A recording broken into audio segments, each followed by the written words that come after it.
Arsene Wenger once claimed that the price of a player was determined by 4 factors: the talent, their ability to improve the side they were moving to, the resale value, and their age. For 2 decades, this principle has dictated his transfer policy, one driven not simply by short-term expediency but by long-term sustainability. Wenger seeks value, yield, a return. He may even be one of the few people in the United Kingdom who can convincingly explain what the word amortization means, yet as he approaches the twilight years of his managerial career, it is tempting to wonder whether this policy is being relaxed a little.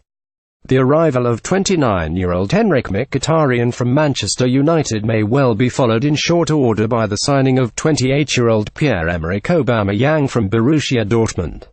And even if Wenger admitted on Tuesday that there was still a long way to go to seal an Aubameyang deal, the very fact that Arsenal have pursued 2 attacking players nearing the age of 30 regardless of how good they may be is a phenomenon virtually without precedent in the Wenger era.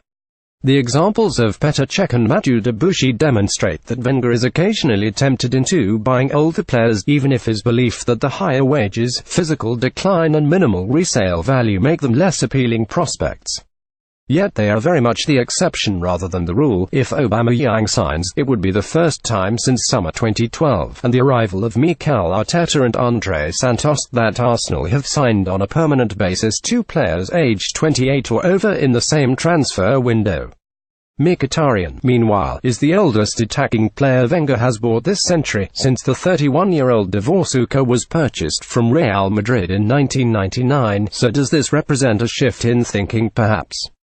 On the other hand, Wenger's hand was partially forced by the Alexis Sanchez contract situation, and the prospect of losing a star player without securing a replacement.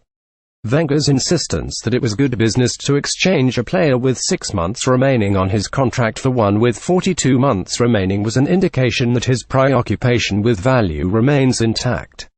"We were in a position where we lose a player who has no value on the market," he said, "against a player who has a value on the market, because he has a contract with us. At least on that front, we exchange a player with a player who is 1 year younger.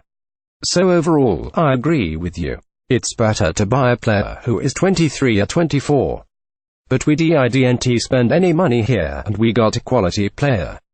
Wenger is justifiably proud of his record of developing young talent, and made special mention during his press conference ahead of the EFL Cup semi-final second leg against Chelsea of the number of academy products enjoying productive seasons: Ainsley Maitland-Niles, Reece Nelson, Alex Iwobi, Hector Bellerin, Jack Wilshere.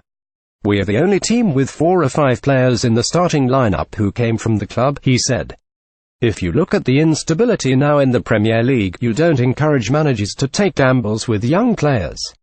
When they make their team on Friday night, they go more for security, and security is experience. It's important that we keep the basis of our focus, which is getting people from inside the club.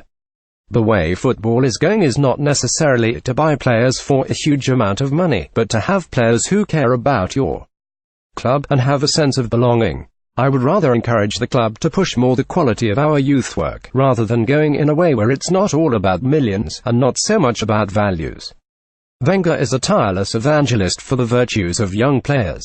That won't change. But perhaps, in line with some of the other tactical and structural accommodations he has made over the last couple of years, the signing of Mkhitaryan and the prospective signing of Aubameyang represent just the subtlest shift away from his fixation with youth. In its own strange way, it may even be a tacit acknowledgement that while Arsenal the football club has all the time in the world to bring its talent to fruition, Arsene the manager may not. More about Arsenal. Arsene Wenger reused content.